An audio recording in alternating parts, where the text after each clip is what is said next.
अस्सलाम वालेकुम, welcome to my kitchen. कैसे हैं आप सब? उम्मीद करती हूँ आप सब खैरियत से होंगे। आज मैं आपके लिए एक बहुत ही बेहतरीन सी रेसिपी लेके आई हूँ। ये एक वायरल और ट्रेंडिंग रेसिपी है जो कि हर जगह आजकल इन है। जी हाँ, आज हम बनाएंगे Dubai viral paratha smash burger.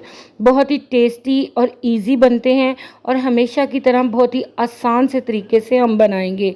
तो रेसिपी को फॉलो करके आपके लिए बहुत ही इजी हो जाएगा इसको बनाना। तो आ जाएं फिर बिस्मिल्लाह पढ़ के रेसिपी बनाना स्टार्ट करते हैं। रेसिपी के लिए 250 ग्राम के बराबर बीफ मिन्स लिया है मैंने। इसको अब हम सीजन करेंगे तो 1 टीस्पून के बराबर नमक, हाफ टी स्पून इसमें काली मिर्च पाउडर और हाफ टी स्पून इसमें गार्लिक पाउडर शामिल कर देंगे। नमक इसमें आप अपने टेस्ट के हिसाब से कम या ज़्यादा भी कर सकते हैं। इन सभी चीज़ों को कीमे के साथ अच्छी तरह से मिक्स करके इसको रेस्ट दे देंगे करीब आधे घंटे का। अब हम एक बाउल में ऐड करेंगे 1 कप मैदा और 1 कप गंदम का आटा। हाफ टी स्पून इसमें नमक और 2 टीस्पून इसमें हम चीनी शामिल कर देंगे। इसके साथ ही हम इसमें शामिल करेंगे 3 टेबलस्पून के बराबर ऑयल।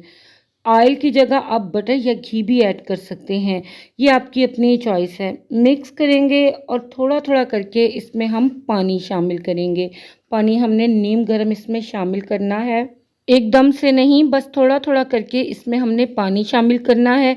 अच्छी तरह से इसको मिक्स कर लेना है और इसकी एक सॉफ्ट सी डो हमने रेडी कर लेनी है। तो सिंपली जैसे हम आटा गूंथते हैं वैसे ही गूंथ के इसकी हमने एक सॉफ्ट सी डो रेडी कर लेनी है। तो यहाँ पे डो को मैंने रेडी कर लिया है। अब हम इसे 30 मिनट का रेस्ट दे देंगे।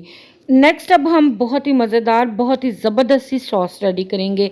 तो 2 टेबलस्पून इसमें हम थिक वाला दही ऐड करेंगे, 2 टेबलस्पून के बराबर गार्लिक केचप, 3 टेबलस्पून के बराबर इसमें हम क्रीमी मायो ऐड करेंगे, 1 टेबलस्पून इसमें हम हॉट सॉस, 1 टीस्पून के बराबर इसमें बारबेक्यू सॉस ऐड करेंगे। ये ऑप्शनल है, अगर आपको पसंद है तो ज़रूर ऐड करें।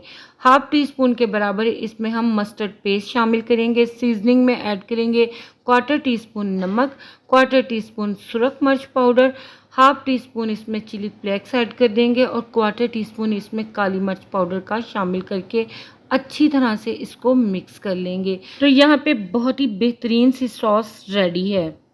तो यहाँ पे डो को रेस्ट दिए हुए तकरीबन 30 मिनट के करीब हो चुके हैं और ये बेहतरीन सी सेट हो चुकी है। अब हम इसे 4 पोर्शन में डिवाइड कर लेंगे। इन पोर्शंस के हमने पेड़े रेडी कर लेने हैं। तो देखें, मीडियम साइज़ के चारों पेड़े मैंने रेडी कर लिए हैं। अब एक पेड़ा हम उठाएंगे और इसे हाथों से प्रेस करते हुए फैला लेंगे। डो इतनी इलास्टिक है कि ये हाथों से आसानी से फैल गया है।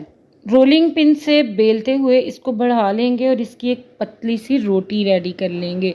देखिए, बिल्कुल इसी तरह से एकदम हमने पतली सी इसकी रोटी बना लेनी है। अब एक नाइफ की मदद से इस रोटी को हमने पतले और लंबे स्ट्रिप्स में काट लेना है।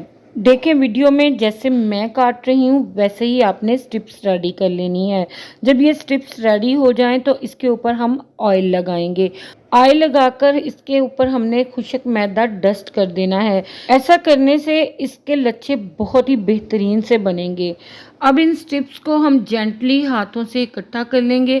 तो देखें, जैसे वीडियो में मैं इनको इकट्ठा कर रही हूँ बिल्कुल आपने भी इनको ऐसे ही इकट्ठा कर लेना है। इकट्ठा करके राउंड घुमाते हुए हमने इसका एक पेड़ा रेडी कर लेना है। तो देखें, इसी प्रोसेस को रिपीट करते हुए मैंने बाकी के पेड़े भी रेडी कर लिए हैं।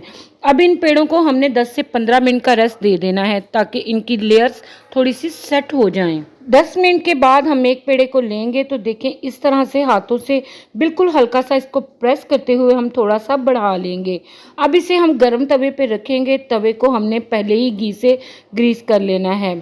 अब हम इसको मीडियम फ्लेम पे एक तरफ से अच्छी तरह से पकने देंगे। जब ये एक तरफ से अच्छी तरह से पक जाए तो हमने इसकी साइड को पलट देना है। अब हम इसके ऊपर घी ऐड करेंगे। हमने पराठे को तब तक सेकना है जब तक इस पे अच्छी तरह से दोनों तरफ से कलर आ जाए और ये बेहतरीन से क्रिस्पी गोल्डन हो जाए। तो इस साइड को भी हमने बेहतरीन सा सेक लेना है। और देखें, यहाँ पे ये एकदम क्रिस्पी और बेइंतहा डिलीशियस से रेडी हो गए हैं। इनको हम एक तरफ उतार के रखेंगे। अब जो कीमा हमने रेडी करके रखा था इसका एक बाल बनाएंगे और तवे पैन को हम ऑयल से ग्रीस करके ये बॉल इसके ऊपर रखेंगे। अब एक बटर पेपर इस बॉल के ऊपर हमने रख देना है और इसको एक मैशर से स्मैश कर देना है। हमने इसे इतने अच्छे से स्मैश करना है कि ये बिल्कुल फ्लैट हो जाए। फ्लैट करके हम इसे जस्ट 2 मिनट के लिए एक साइड से पका लेंगे। जब ये अच्छी तरह से पक जाए तो इसकी साइड को पलट देंगे और दूसरी साइड से भी हम 2 मिनट के लिए इसी तरह से पका लेंगे। तो देखें बेहतरीन सी सॉफ्ट जूसी ये पैटी बिल्कुल रेडी है। तो पराठे भी हमारे यहाँ पे बेहतरीन से सिककर रेडी हैं। तो अब हम इन्हें अरेंज करेंगे। तो अरेंज करने के लिए पराठे को प्रेस करते हुए थोड़ा सा ओपन कर लेंगे। अपनी बेहतरीन सी रेडी की हुई सॉस इस पे अप्लाई करेंगे। अच्छा, इस सॉस को आप डिफरेंट मील्स के साथ भी इंजॉय कर सकते हैं। ये बहुत ही टेस्टफुल रेडी होती है। इस सॉस की जगह आप हरी चटनी भी अप्लाई कर सकते हैं if you more than like देसी। सॉस अप्लाई करके इसमें मैंने बेहतरीन सॉफ्ट और जूसी पैटी भी इसमें ऐड कर दी है। तो यहाँ पे हमारे एकदम बेहतरीन trending viral Dubai paratha smash burger बिल्कुल तैयार हैं। और देखा आपने, हमेशा की तरह बिल्कुल आसान से तरीके से हमने इसको रेडी किया है। तो रेसिपी वीडियो को फॉलो करके आप भी इजीली इन्हें बना के इंजॉय कर सकते हैं। आई होप ये रेसिपी और वीडियो आप सभी को पसंद आई होगी। अच्छी लगे तो इसे लाइक कर दें। चैनल पे अगर न्यू हैं तो मेरी आप सभी से हम्बल रिक्वेस्ट है कि इसे सब्सक्राइब करना मत भूलें। तो इसी के साथ मैं आपसे इजाज़त चाहती हूँ। इंशाल्लाह फिर हाजिर होंगी एक न्यू सुपर टेस्टी रेसिपी के साथ। इजाज़त दीजिएगा मुझे। अल्लाह हाफिज़। अल्लाह निगहबान।